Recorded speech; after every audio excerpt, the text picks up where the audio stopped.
कमी थी तो एक उनके घर कोई संतान नहीं थी।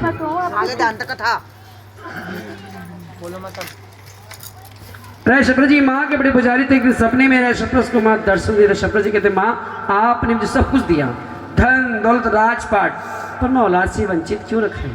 माँ कहती राजन मैं तुम्हें वरदान दे तो तुम्हारे घर में 2 कन्याओं का जन्म होगा। बोलो सांचे दरबार की जय। दरबार की जय। माँ के वचन के अनुसार समय बीतता जाता है। 1 साल बाद राय शप्र के यहाँ 2 कन्या जन्म लेती। राय शप्र जी राजर्षि को बुलाते हैं, पंडितों को बुलाते हैं, दोनों कन्या की कुंडली बनवाती हैं। अब पंडित जी पहली कन्या की कुंडली बनाते कि राजा जी ये कन्या बड़ी भाग्यशाली है, यहाँ भी जाएगी आपके कुल का बहुत नाम रोशन करेगी। और ये कन्या तारों भरी छांव में पैदा हुई है, इसका नाम ता से निकला है। इसका नाम क्या रखो? तारा।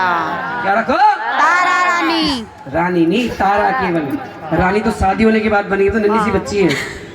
इसका नाम तारा केवल। क्या हो गया? वो कह रही है तारा केवल।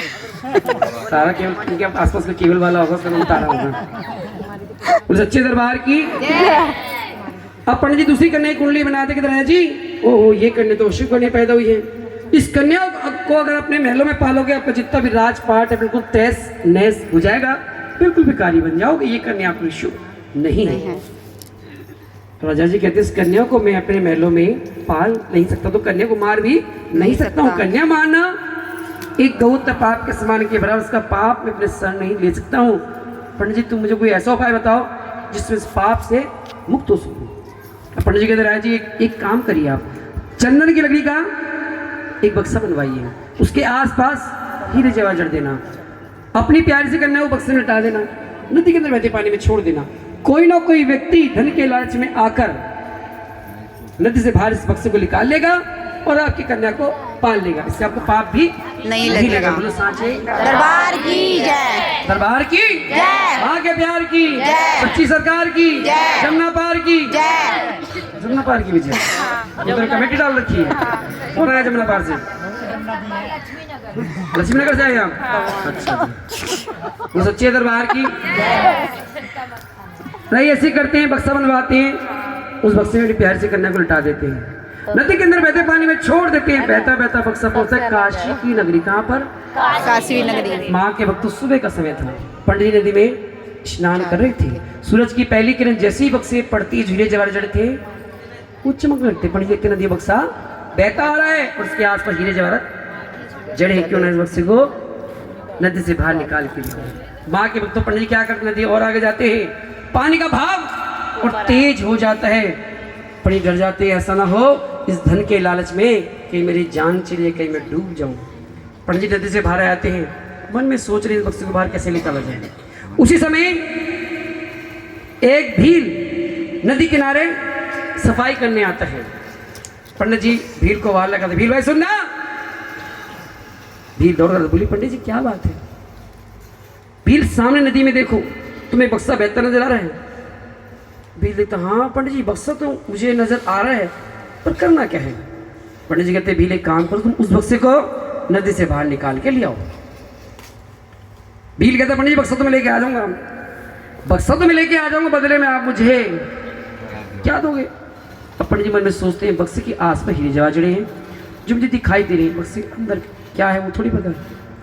पंडित जी कहते भील एक शर्त तय करते हैं, जब तुम नदी में छलांग लगाकर उस बक्से को नदी से बाहर निकाल के लाओगे, बाहर का माल मेरा, अंदर का माल तुम्हारा, अंदर का माल तेरा।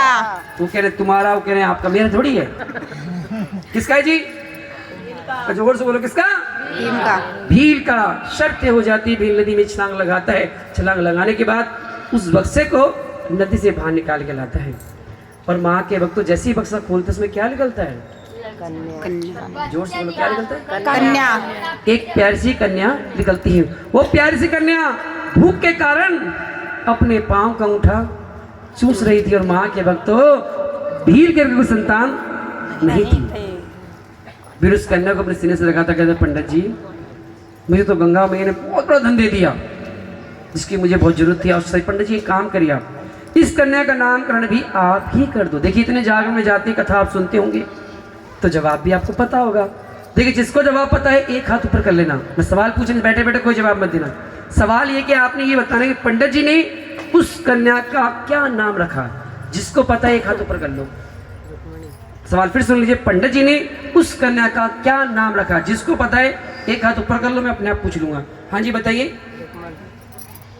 रुक्मणी। हाँ जी आप बताइए। रुक्मणी आपका जवाब। हाँ जी आप बताइए। रुक्मणी। आपका जवाब रुक्मण, उनका जवाब रुक्मणी। और कोई देगा जवाब? आपका जवाब रुक्मण। ठीक है, 1 2 बाकी तीनों का जवाब रुक्मणी। हाँ जी वैसे क्या पता गलत हो जवाब, ये भी तो सोचते हैं भाई। जिनका जवाब रुक्मणी हाथ ऊपर करना। जिनका जवाब रुक्मणी, उनका जवाब बिल्कुल बिल्कुल सही है। गलत है, हाथ नीचे करो। और जिन्होंने बताया रुक्मण, उनका जवाब बिल्कुल सही है। वो यहाँ पे आए और खजाना लेके जाए। जाओ। आ जाओ, इनके लिए जोरदार ताली बजा दो। बोलो सच्चे दरबार की आ जाइए। और सुनिए, पंडित जी भील से कहते हैं, ये बक्सा नदी में रुक रुक के अर्थ, नदी में रुक रुक के अर्थ, इसका नाम रुक्को रुक्को। मायके के अंदर रुक्को के नाम से जानी जाती थी, पुकारी जाती थी। ससुराल में रुक्को से नाम पड़ जाता है रुक्मण। क्या नाम पड़ जाता है? रुक्मण, ना कि रुक्मणी, क्योंकि रुक्मणी तो श्री कृष्ण जी की पत्नी का नाम है। रुक्मणी, रुक्मणी किसकी पत्नी है? हाँ, बोलो सच्चे दरबार की दरबार की।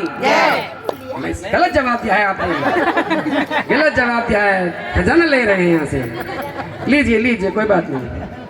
बोलो सच्चे दरबार की दरबार की। भील उस कन्या को अपने सीने से लगाता, पहुंच जाता है घर। घर जाते दरवाजा खटखटाता है, भगवान दरवाजा खोलो। भील की धर्म पत्नी जैसे दरवाजा खोलती, गुस्से में आती, स्वामी आज किसका बच्चा उठा के लाए हो आप? माना हमारे घर संतान नहीं है, आपको बच्चों से बहुत प्यार है। आप हर रोज आस पड़ोस में किसी न किसी का बच्चा लाते हो, उनके माँ बाप आते हैं, हमें भला बुरा कह के चले जाते हैं। आज आप किसकी कन्या उठा के लाए हो? भील कहता, भगवान ये कन्या में किसी को उठा के नहीं लाया, ये कन्या तो मुझे गंगा मैया ने दी है। भील ने कहती, मैं आपकी बात पे कैसे यकीन करूं, मैं कैसे मान लूं ये गंगा मैया ने कन्या आपको दी है? अब भील पूरी कहानी, पूरी कथा अपनी धर्मपत्नी को सुनाते किस प्रकार से कन्या उन्हें मिली। भील पूरी कहानी सुनने के बाद कहती है, अगर गंगा मैया ने हमें ये कन्या दी तो गंगा मैया से पालेगी। बोलो गंगा मैया की, गंगा